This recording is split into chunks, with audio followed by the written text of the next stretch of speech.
Nice. So, Dagor. An interesting dungeon to say the least.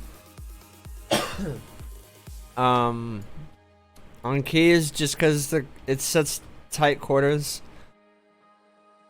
You're definitely bound to like pull some extra stuff here and there. But at the beginning, it's easy enough to just walk around here and skip all this nasty shit.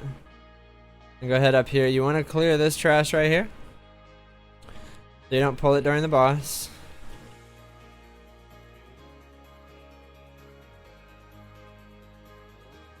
Iron Fur. Oh wow. Yeah, they did buff it. Nice. Rooted.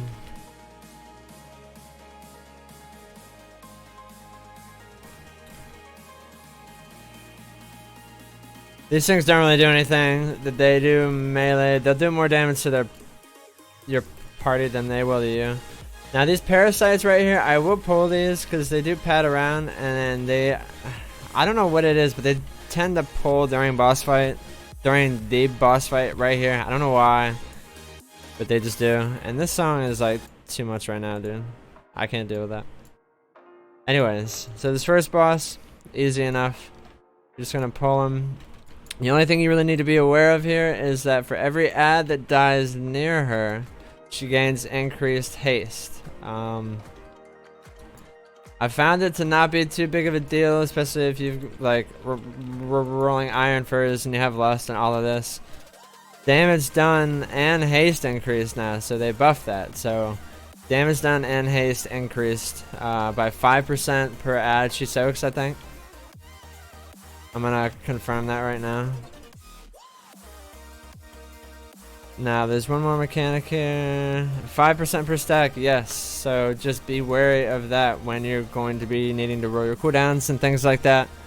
The other thing, the orange glowy circle things in the ground, it's like a sap. It will stun you for like 5 seconds or something like that. So just don't stand in it, you know. I found it better to have thread on the ads than to just let them kind of roll around and do their own thing. And doing things like that were like a typhoon or like move them away and then stun them. Now upheaval is the ability that she casts. Yeah, so 3-second stun. Wow, they nerfed it. Alright, nice.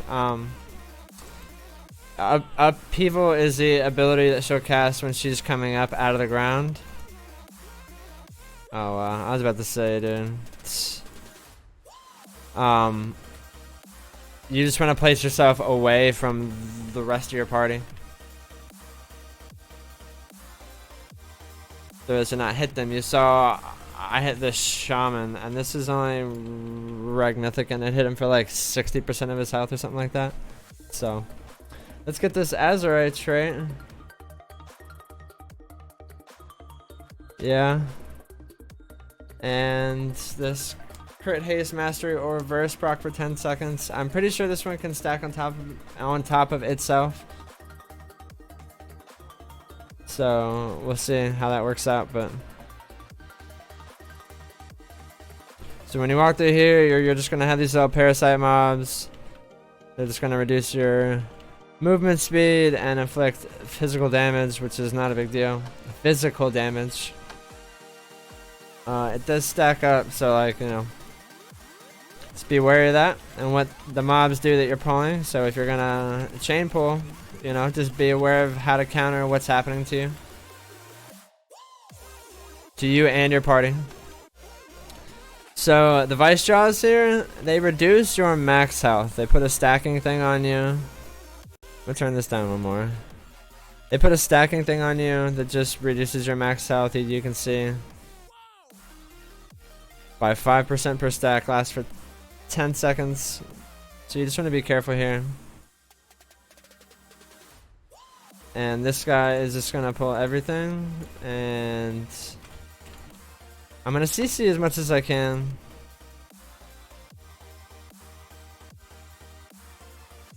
Got a leg sweep down. Got that. Right now I got 4 stacks, but it's not a big deal. They're all about to die.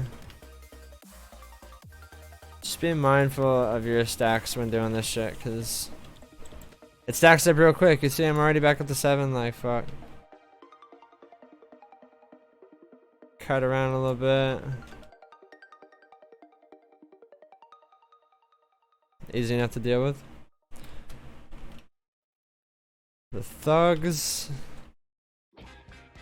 It's the thugs and I think one other mob in here that they can't be stunned, but they have to be knocked back.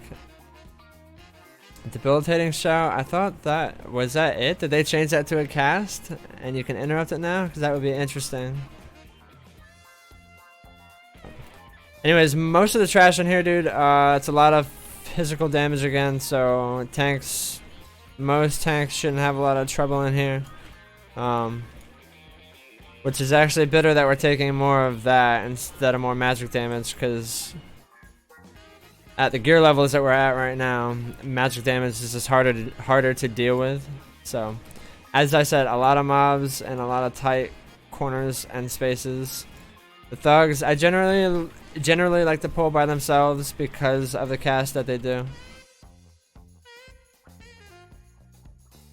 I believe it silences you for like 3 seconds or something, unless they have updated that. This is beta footage, so you know things are subject to change, but this close to launch are unlikely to. So, besides like class changes and things here and there. Again, another pack of mobs. They just melee. A key point of this, so you see this, they're running away, and they will run into other trash and pull other trash. So you need to finish things off as they run away. Don't let them do that to you. They can create a hairy situation in here like real quick. So the casters in here, Salt Blast isn't too big of a deal on Fortified. It is. So I'm more concerned about the shield that they cast. Hopefully this guy will cast it. Watery Dome, because it'll cast a bubble on I think everybody, like all the mobs around it. So, you know, anything that's going to increase the amount of time that it takes to kill that thing is not good, and something that you need to find out a way to deal with, whether it be a CC, an interrupt, like whatever.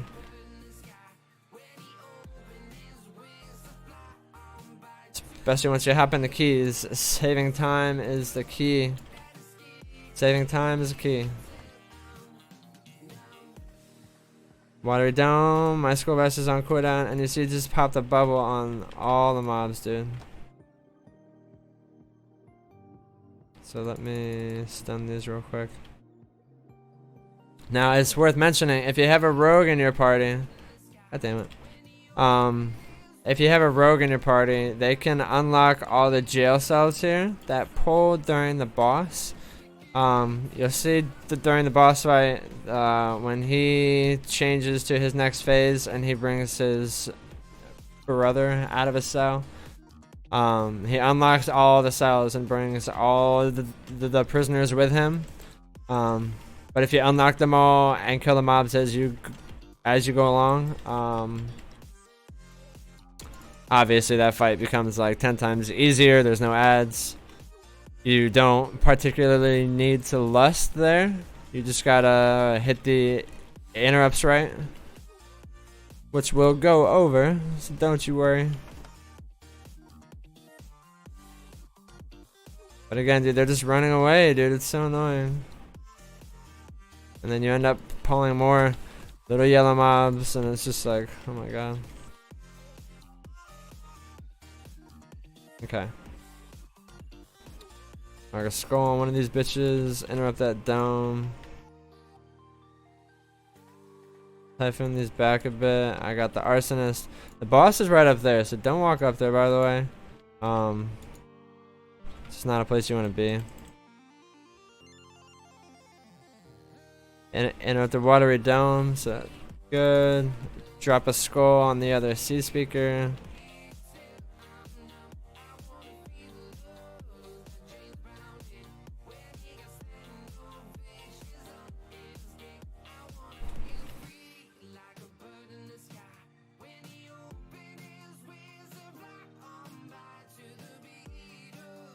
Easy enough. Hold down the casters. The melee dudes don't do a lot, so this boss is easy enough, dude. You just have to pay attention through like all the nonsense that will be happening around you.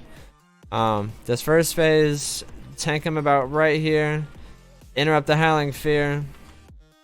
Now you hold him here, so when he casts this, flashing daggers, you can just line of sight it. It does a fair amount of damage and a knockback. You can see the shaman on the lock just got hit. On tyrannical and things like that, it's going to chunk you, so no good. Now here is the phase where all these ads you would have killed on the way up if you have a rogue in your party. This is where you start to have to deal with them, and this is where once we get up here, I'm gonna lust, and hopefully they'll be able to see my skull that I'm gonna drop. Now, being aware, as a tank, you will be taking ever-increasing amounts of damage with all these ads, so don't forget. So I'm going to mark a skull on Bobby. I'm going to interrupt the motivating cry, and hopefully they will burn Bobby, because he's going to stun somebody. Do a vicious mauling that needs to be interrupted, or that they're just going to keep fucking that person up, so. Fear isn't a huge deal if you're ready to deal with it. In combo with a flashing dagger, though, not good, so drop a skull back on Jess, because they only need to be on Bobby to break the stun, and then you hop back on Jess, because that is what will end the fight, as you see.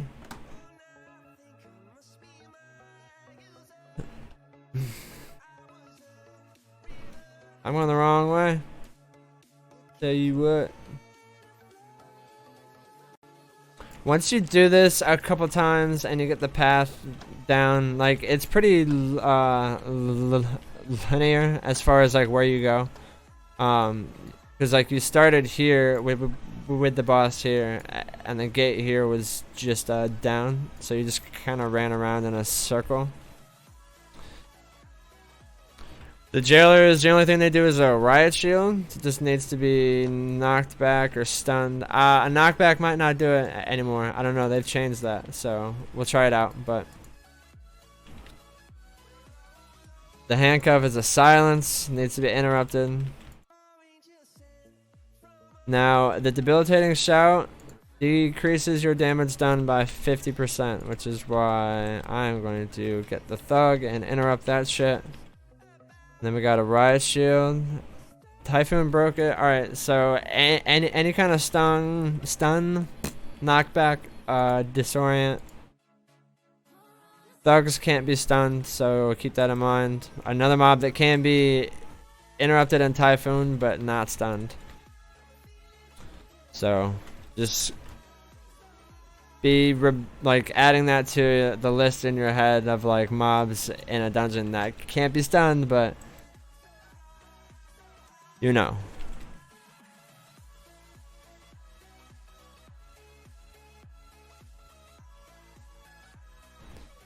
Some of these are still a little buggy. Not a big deal. I don't know where this guy pulled from, but do a little CC to drop the riot shield, so he's taking normal damage. The Marine, he just hangs back and shoots. Seems like he's shooting mostly me, so not a big deal. Better me than the party. And we're just gonna keep on coming through. As I said, you can pretty much just like follow the path, like just keep your bearings on like where straight ahead is and where behind you is. Now there's a flame caster right here and like a big pack. I will generally pull her and LOS back here. If she is up by the mobs, I will use entangling roots or hopefully like drop a marker on them and hope that somebody is quick enough to drop a CC on it to keep it from padding toward us as we move up. But if she's right there, I just won't waste the time. And if it's teaming, you're gonna need this pack here anyway, Because unless you, like, until we get the percentage down on how much trash to kill outside, which will take like a week or so, if it's not a teaming week.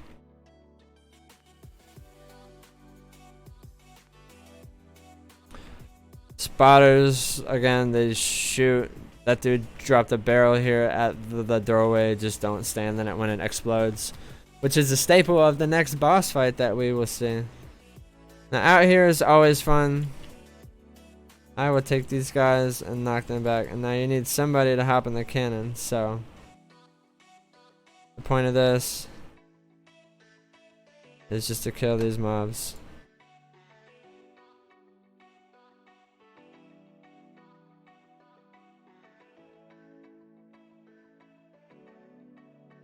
And now in the cannon, it's good that you're saying this. So your only goal, like, you can literally spam this and it does a knockback and a stun. So just be smart with your shots.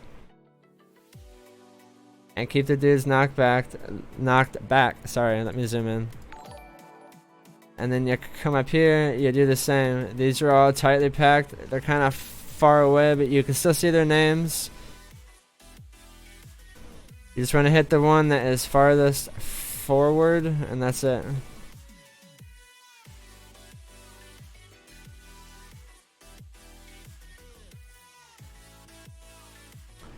Easy enough. Hopefully this guy can do it and not fuck it up. Because the ads will come straight for you. It's real hard for me to get threat after you doing all that damage, so. Seems to be doing it alright. This one's still alive though. And is shooting the shit out of him, look. Oh wait, no.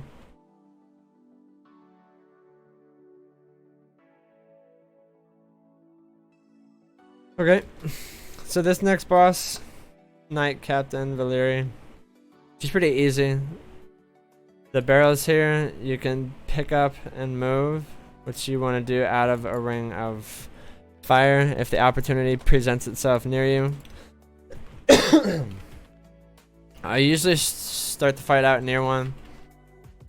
She's only got a few abilities, so ignition is when she'll do this, and I'll grab a barrel and move it out. These people are being lazy. I'll grab this barrel and I'll move that out. And you'll see why, because that one is going to go off back there, and you'll see the radius on these things is huge. You see this? So if you don't move at least a couple of them out, dude, your party is going to be taking a lot of damage.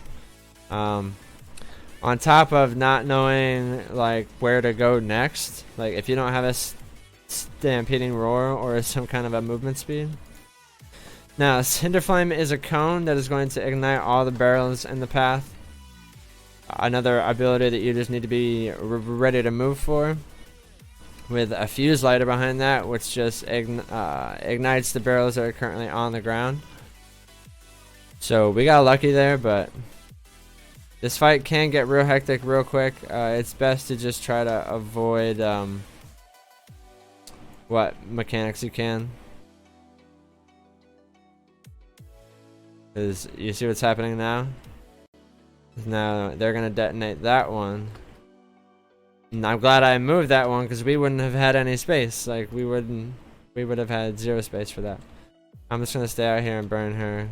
Because I ain't no bitch. I ain't no bitch. Kill her. Oh my god. Anyways, so. What did he just get? Trinket?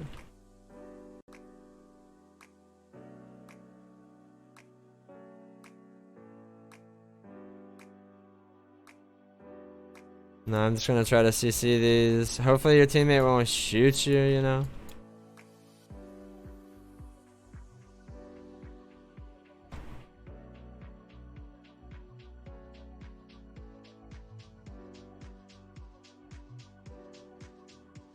I'll taunt and I just try to help out. And now he'll stay in the cannon. And the warden's up here. This is the last boss up here. So you know. We're already done, dude. We're already done. Look at that. Scared of bear and BFA, the rotation seems boring, and you're not doing it right, dude. I don't know what to tell you. Can you get back in the cannon, please? Yeah, thank you. Don't kill the party, though, idiot. Like, come on, dude. They shouldn't be standing there also, but...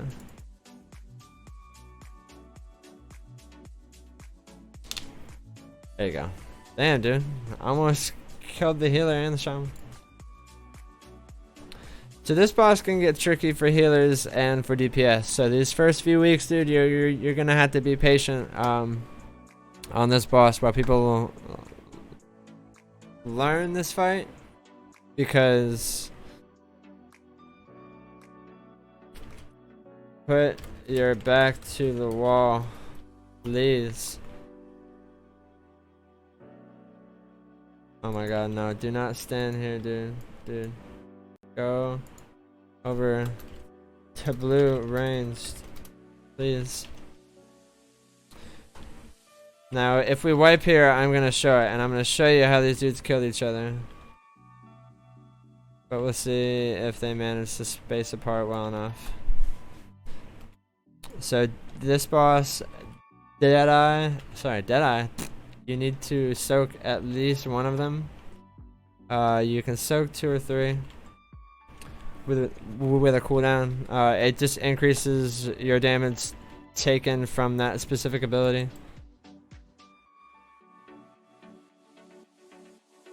Cross ignition, you just need to step out of. It's gonna be hard to see beneath your feet depending on the size of your character. But you can kind of gauge where it is, and as long as like you're in the line of it, it won't affect you too much.